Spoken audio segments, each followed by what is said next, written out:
Right, welcome back. It's part two of our deep dive, shallow dive, medium dive on our way through the gin strata, and we've reached one of the more interesting levels of gin stratification, and not one that you see very often at all. What have we got here, Dave? We have something which is actually quite new to me. This is Hayman's of London Old Tom gin. Old Tom, named for the interesting practice of way back in the good old gin craze in London.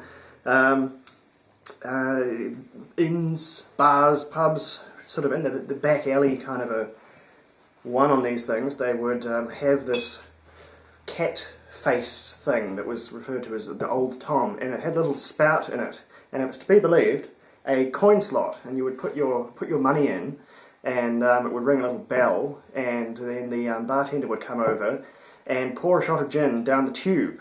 And I mean, ideally you'd have a cup, but if not, maybe you just put your face right up on that thing and enjoy. So that's where Old Tom got its name. What it actually is quite weird. It's only just coming back. It was kind of an heirloom variety of gin, very, very popular back in the height of gin.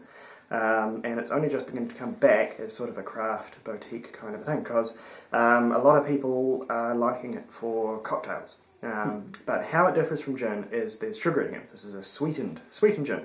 In terms of the proof, this is 41.4, which is a really bizarre strength. But the thing is, it's foolproof. It's not a liqueur.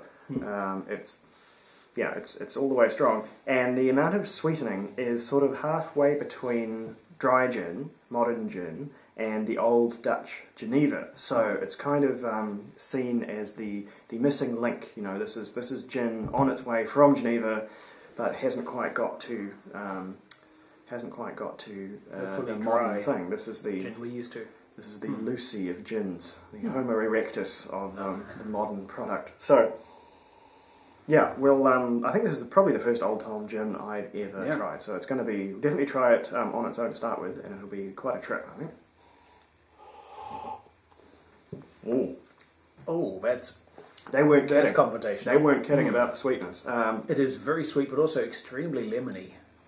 It's lemony, and this reminds me maybe more of White Sambuca than it does of gin. Interesting. That lemon and the aniseed is real. Ooh, what is going on? I was expecting, because I'd heard it was lightly sweetened, so I thought, well, okay, it'll be lightly sweetened. This doesn't taste lightly sweetened at all. This tastes heavily sweetened. You're going to need some ice at least. I'm not sure I need a tonic water with it, though. This one's a bit... I've gone for a gentle might go a bit soupy with a tonic. I don't know. This one's, because of the sugar, there's a real weight to this one. It really sticks to the tongue. How weird.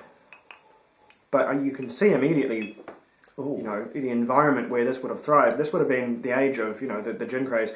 This was not fine gin being served on the streets of London. I'm sure that some was a lot better than others, but a lot of it would probably be really grimy. And just like all cocktails, sort of the heart of all cocktails anyway, they typically come around because you're trying to cover something up. And that something, be it bootlegged Canadian whiskey being floated over on a... bottom of a fishing boat, or grimy bathtub gin in the mean streets of London.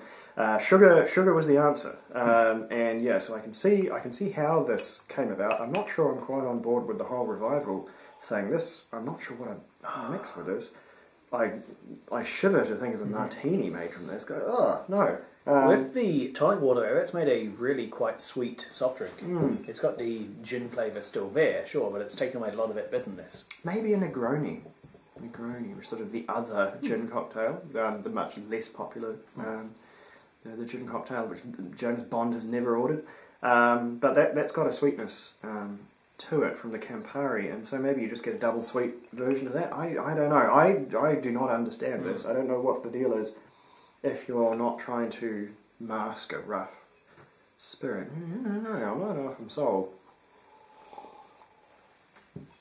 Oh boy, we've got a Geneva in here coming up as well, and that's supposed to be even sweeter, so I'll have to really gird myself for that one. As I do not have a sweet tooth, unless I'm eating, a dessert or a sweet or something, or sugar, I don't really like my stuff to taste sweet. I'm a dry man, and I don't know. I think this might be going to my partner. She likes sweeter things. So I don't know. Have you got any closing thoughts on the old Tom? I'm actually quite partial to it. The sweetness makes it a bit more approachable in a long drink. It makes has more of a traditional mixed drink aspect to it, but without losing all of it. I'll try it with a bit of tonic. Ginosity. It's still got a good bit of a gin character, a good gin finish, lots of citrus, lots of juniper, lots of other herbaceous properties too. Not drowned out by the sweetness, just lifted. All right, no, it is better with the tonic. It is a superior experience with the tonic.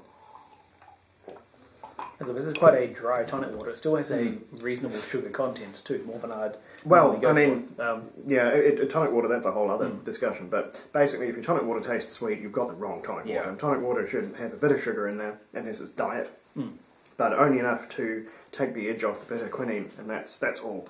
That shouldn't taste sweet. This I guess it saves it, but I don't know, man. What's the deal, old Tom? Why is this happening? What are you doing to gin? Leave it alone. Took a long time to get where it is and become good. So anyway, that's this one. So that's a you want mate from us, which is my new. That's official now. That's my gin thing. And we're going to move on to. Shall we go sweet or shall we go dry? I think we'll go all the way sweet. Now that I'm already polluted, we'll go Geneva next, back to where it all began. So join us then, and we will be right back. Ugh.